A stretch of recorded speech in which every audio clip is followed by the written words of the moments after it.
പാലക്കാട് ഉപതെരഞ്ഞെടുപ്പിൽ UDFന്റെ വിജയത്തിന് പിന്നിൽ പ്രവർത്തിച്ചത് മുസ്ലിം ലീഗാണെന്ന് ജില്ലാ പ്രസിഡന്റ് മരക്കാർ മൗലവി. സംഘടനാ ശക്തി തെളിയിക്കുന്നതിന്റെ ഭാഗമായി 50,000 പേരെ പങ്കാളികളാക്കി പാലക്കാട് സമ്മേളനം നടത്തും. ഇതിന്റെ ഭാഗമായുള്ള പര്യടനത്തിനാണ് സൗദിയിലെ ജില്ലാ കമ്മിറ്റി നേതാക്കൾ.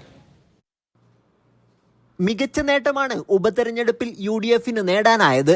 ഇതിനു പിന്നിൽ മുസ്ലിം ലീഗിന്റെ പരിശ്രമമുണ്ടെന്നും അദ്ദേഹം പറഞ്ഞു. അവിടെ ലീഗിന്റെ ശക്തമായ ഇടപെടൽ, അതിപ്പോൾ എല്ലാ രാഷ്ട്രീയ കക്ഷികളും വാർത്താമാധ്യമങ്ങളും ഒക്കെ ഇലക്ഷൻ കഴിഞ്ഞപ്പോൾ പറഞ്ഞത് അവിടുത്തെ വിജയത്തിൻ്റെ പിന്നിലുള്ള മഹാശക്തി ലീഗ് തന്നെയാണ്. പ്രത്യേകിച്ച് പിരായിരി പഞ്ചായത്ത്, പാലക്കാട് മുനിസിപ്പാലിറ്റിയിൽ 6000 സംതിങ് വോട്ടിൻ്റെ ഭൂരിപക്ഷം ഏത് വോട്ടെണ്ണുമ്പോഴും BJPക്ക് ഉണ്ടാവാറുണ്ട് ഫസ്റ്റ് റൗണ്ടിൽ. സെപ്റ്റംബർ 26, 27 തീയതികളിൽ നടക്കുന്ന ജില്ലാ സമ്മേളനത്തിന്റെ ഭാഗമായാണ് ജില്ലാ നേതാക്കൾ സൗദിയിൽ പര്യടനം നടത്തുന്നത്. സാധാ സമ്മേളനങ്ങളിൽ നിന്ന് വ്യത്യസ്തമായി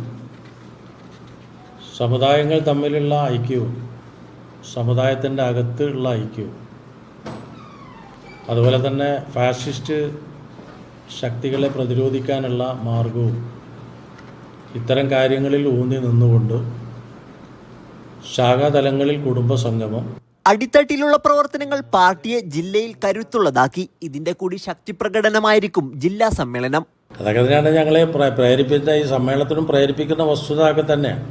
കാരണം എന്താ വെച്ചാൽ ലീഗിൻ്റെ സമീപകാലത്തുണ്ടായ പാലക്കാട് ജില്ലയിലെ വളർച്ച അത് ഞങ്ങൾക്കൊന്ന് സ്വയം ബോധ്യപ്പെടാനും മറ്റുള്ളവരെ ബോധ്യപ്പെടുത്താനും ഈ സമ്മേളനം ഉപയോഗപ്പെടുത്താൻ കഴിയുമെന്നാണ് ഉദ്ദേശിക്കുന്നത്. സൗദിയിലെ മുഴുവൻ നഗരങ്ങളിലും നേതാക്കൾ പര്യടനം നടത്തും. ജിദ്ദയിൽ പാലക്കാട് ജില്ലാ KMCC ഫെബ്രുവരി 14 സംഘടിപ്പിക്കുന്ന ലീഡേഴ്സ് ക്യാമ്പിലും നേതാക്കൾ പങ്കെടുക്കും.